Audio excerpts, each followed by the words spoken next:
There, in this video, we will be talking about talking about elastic collision and then coding for such type of problems. So, in 1D elastic collision, let's consider two bodies of mass m1 and m2, and you can also consider velocity as v1 and v2 of these particles, v1, v2, mass m1, m2. So, in order to actually do such type problems, you need to know that there are two unknowns, because after collision the two bodies will have velocity v1 dash and v2 dash, and these two are the two unknowns in this problem. And in order to solve this type problem, you need two equations. So whole of this problem is basically to actually solve for v1 dash and v2 dash. So how do you calculate this thing? So the two equations are conservation of momentum and conservation of energy. So two equations are given by conservation of momentum and conservation of energy. So conservation of momentum is given as momentum before the collision, momentum initial is equal to momentum final, same as energy initial is equal to energy final, and energy would be like kinetic energy. We will be talking about the kinetic energy. So momentum initial would be m1 v1 plus m2 v2 is equal to m1 v1 dash plus m2 v2 dash.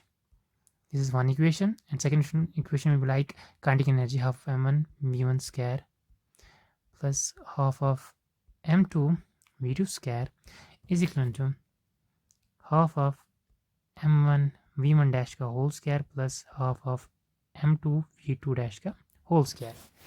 So you can actually, there's a shortcut, you can actually altogether use different equation just by moving these m one side and m2 that side, and same here you can do here, and dividing those two equations you will get an equation of type v1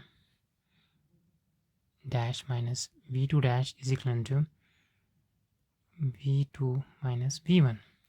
You will get an equation like this. So you have to just solve for equation, momentum equation, and this equation, and you can solve for v1 dash and v2 dash. And you can also say that if by just rearranging this thing, E is equal to v1 dash minus v2 dash, v2 minus v1. This is called as coefficient of restitution and for elastic collision this is actually equivalent to 1. Okay, so you need to solve for two things: momentum equation m1 v1 plus m2 v2 is equal to m1 v1 dash plus m2 v2 dash, and v1 minus v2 dash is equal to v1 v2 minus v1. So by solving those two equations for v1 dash and v2 dash will be known. Okay, so how to code for this type of problem? So we will be coding this type of problem in matrix form as ax is equal to b, where a is a coefficient matrix of variables that has to be found and b is the constant.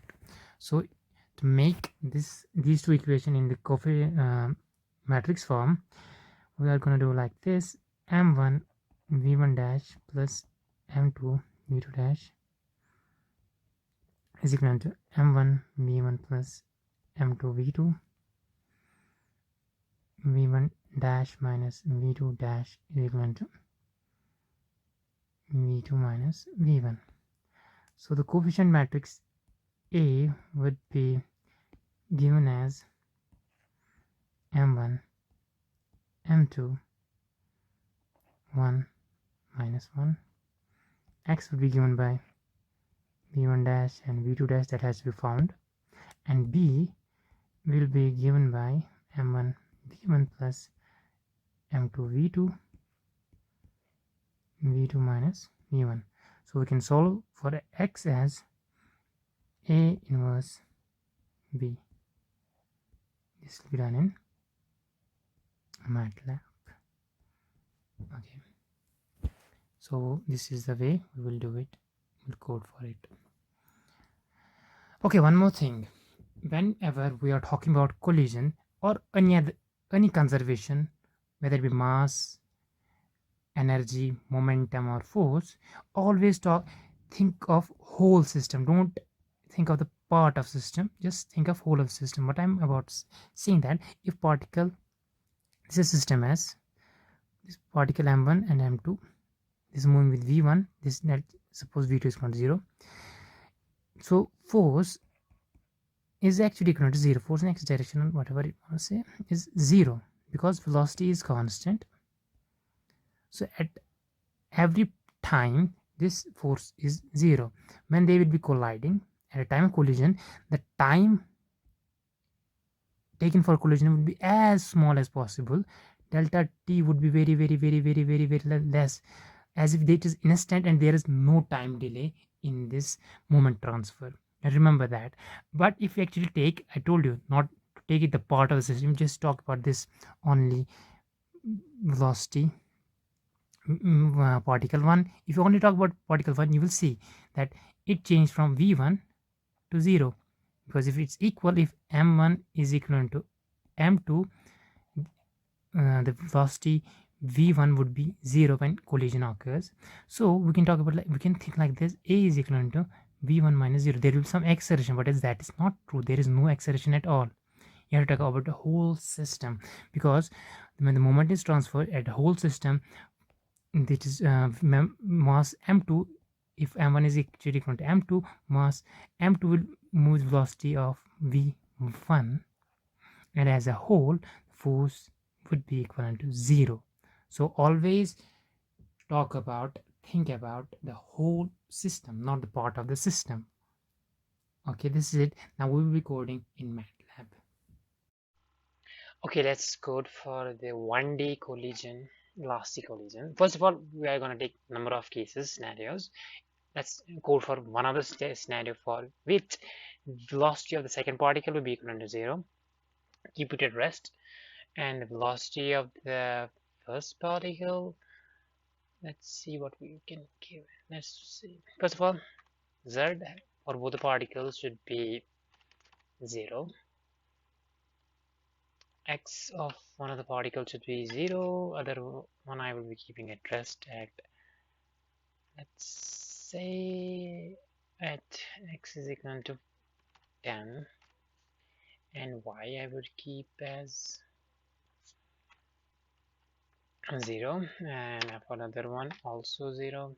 Let's see, bounds are these, number of particles only 2. This is the previous function we developed from random motion actually. Nice.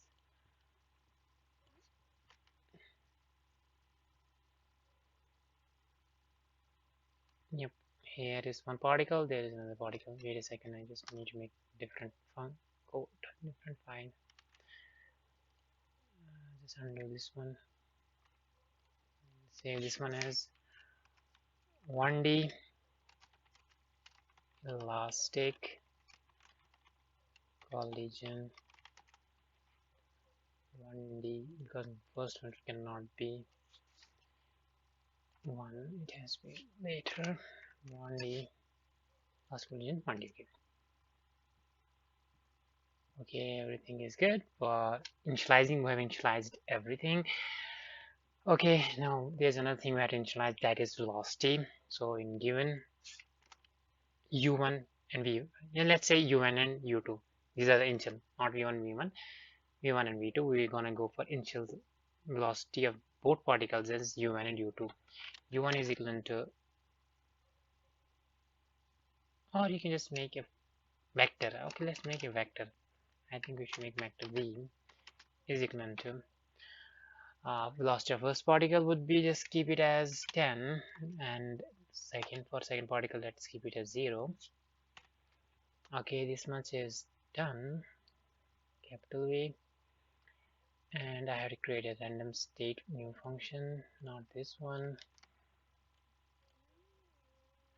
Okay, cut this one out.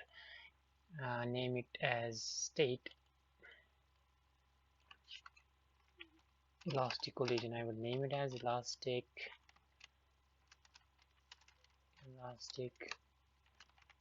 collision state. First of all, save it as it is. There would be this time no bounds. I don't need bounds for now on. Particles can go like that. I don't need bounds. Okay, and this can go. I need this velocity vector v, and I need an output v as well. No random motions. No random motions should be there. So we are doing for unit zi, it should be always be 0. I kept 0 0 no? Yep, 0 0. Now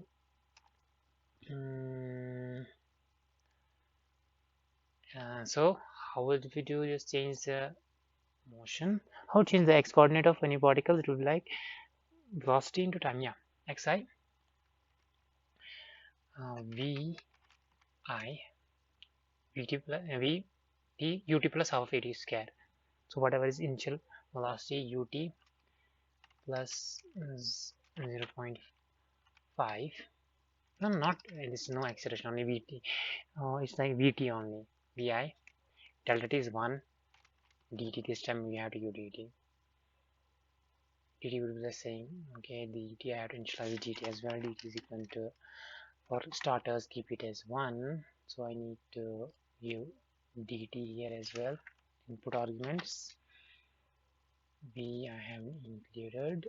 Y is not changing, so no plus here. Let's see how this plays out.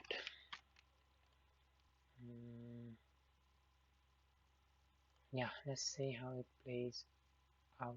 While okay, for number of counts, I'm gonna go for count is going to 1, while count is less than, let's go for 50 iterations, and I need here count is equal to count plus 1. For every load I have to change the count, and I don't need this thing for starters. These things are not needed, and I have to just use this function for the state.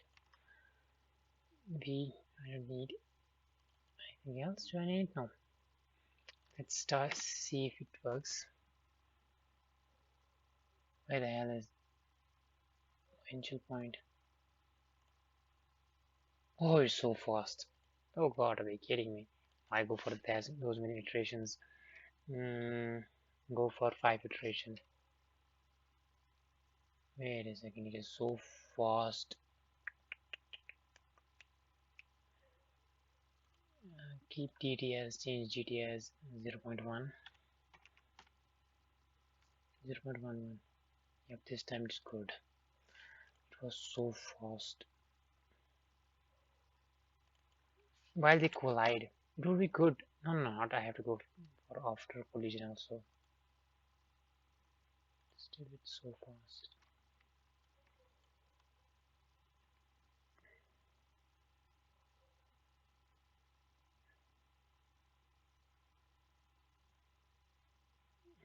Should I use pause? It's going too fast.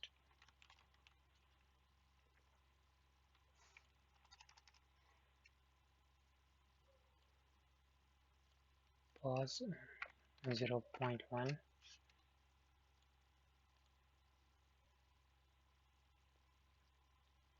Yep, that. Wait a second. I want to see one thing.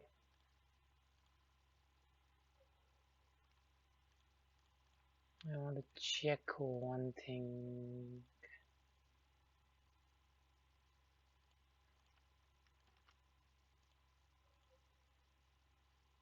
Yep. Yep, yep. Okay. Okay. So what I talking about? Okay, I have to just code for this to find the final velocity after collision. So the thing is, when will this collide? Yep, I remember for one thing. I had to just say if these are same, I need logic is not 1. Yep, logic is 1 exactly. When logic will be 1, as already explained in the previous videos, I need to change the velocities. Yep, v is equal to, should I make a function? Yeah, I should make a function to solve it, or should I solve it there? I should solve it there only. Okay, I need mass of particle 1, keep it as 1, mass of particle 2, keep it as 1. Anything else I need? As already explained in the introduction of problem statement of this video, you have three matrix. I need to get and have a 3 matrix there. First of all is A matrix. A matrix is given by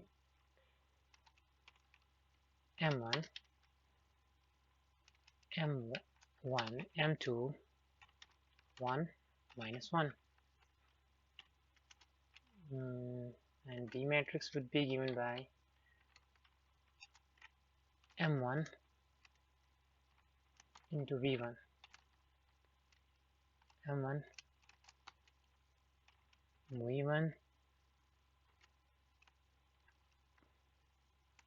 plus M2, V2, and the second row V2 minus V1. Let me check what are the values. Wait a second. Okay, V is this is this, okay, and X is equal to, that's not X actually, X or V. V is equal to inverse of A into B. Let's check out. You're right. There is, yes, look at this. First row, that is the velocity after collision, would be 0 for the particle 1,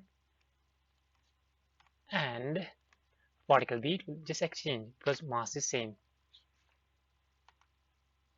Okay, nice, good, it's working nicely. So close these arguments. So V is changing. Nice, and let's go for more count, 20 counts. The thing is, you don't even know where the particle 1 is going, particle 2 is moving. That is a good thing, but you have to just trust me on that. You'll be like, why? I won't trust you. Maybe particle 1 is not showing particle 1 is moving. I'll show it here. Look at this. First of all, the starting coordinate is 10. Look at here, coordinates of x. Particle first and particle second. So for particle first, the coordinate is, final coordinate is only 10, and the particle second coordinate is 20. Okay, understood. If I actually go for only 10 counts, so it will be like 10, 10, both are the same position. I think this you would understand. Okay, so this is it for the case scenario 1. Particle 2 is at rest. Particle 1 was moving with velocity of 10. Okay, now I can go for like put another scenario, put one particle at 0, 0 and another particle at 20, this at x6 is 20. So I'm like this one particle is at 0, 0 and one particle is at 20, 0, 0. Now okay, these are the coordinates of the particles, and I need to give velocity of the second particle as yi. Yep, okay, and the velocity of the second particle would be like minus 10. they are coming towards each other. Okay, let's see it. What will happen? Okay, fingers crossed. They are meeting at same point. I need to just after 20 count. Let's see what happens. Particle 2 should be okay here. If I actually print out X, particle 1 is at 0 because it will be after collision it will move away from each other, like it will go towards its initial point, and particle 2 will go towards its initial point. So that's it. So they collide and went back to its original initial coordinate. So this scenario has also been plotted. Okay, just let's change the mass. Let's keep mass M2 as 2. Let's see what will happen after 20. Oh my goodness, going outside those limits. Nice, it would also be good. 0.5, let's see, 0.5 mass M2. Oh, there it has been pushed so hard that it's going backwards. Look at X reached to 26 of second particle. No? Second particle goes, the lighter particle after collision hit and went beyond 20 limit. Okay, this is the second scenario has been covered. Now going for the third scenario. Let's keep particle 1 at 0, 0 and particle second at 5 with less velocity. It's, yep, particle second would be kept at 5 but having less velocity. They should collide, like two vehicles, the slower vehicles in front, faster is coming back behind and pushing it. Keep velocity as 5 meters per second. Okay, let's go code it up. Okay, he just pushed it out. Second particle is 21, first one is 6. This same thing, and keep it slower. Second velocity of second particle slower. Okay, he just pushed it. Wait a second. Dun, dun, dun, dun, dun. Now this time X, he didn't push it, did it? It went through it, so that means logic was never true. Logic was true. Logic. Where is logic? Yep.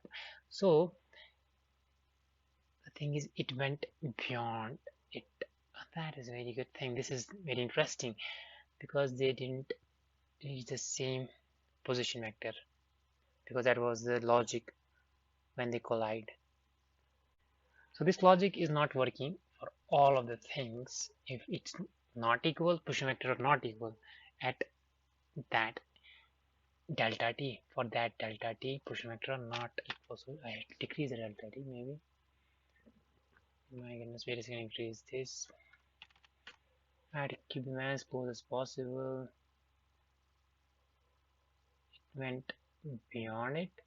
Yep, it went beyond it. It's not getting equal. So there is one error occurring because the position vectors of two particles are not colliding, not the same. So in order to overcome this problem, I think I need to create a bound. Yep, as if the particles have some boundary to it. Or let's say particle 1 was at position vector x is equal to 5, and if y for number of iterations before it and after it was like 4.9 and 5.1, it will seem like they are not colliding. So I should create a space around a point.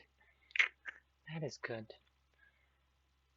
How would you create a space around a point is by doing what exactly? Maybe let's say a particle is of unit dimensions. So I can actually go for, I think I can go for int64 integer value. It's going to take on integer values. This time let's see if it, but it's very slow. Wait a second, go for 20. Now this one increase steps, time step this time. Yep. Okay, this is working now. I just told you. Before this thing, I wanted to both position to be exact with zero error, and the point has no size to it. Particles have no size to it. They have to be exact. Position vectors of the both particles has to be exact. So this time we have come to conclusion that the particle should have size to it. And by how we are gonna give the size, we're gonna give it by mentioning it 64. There would be a better way of doing it. We will do in next lectures. For this video, this is gonna be the case. We are gonna use only in 64. Okay, that's it for this video. Thank you.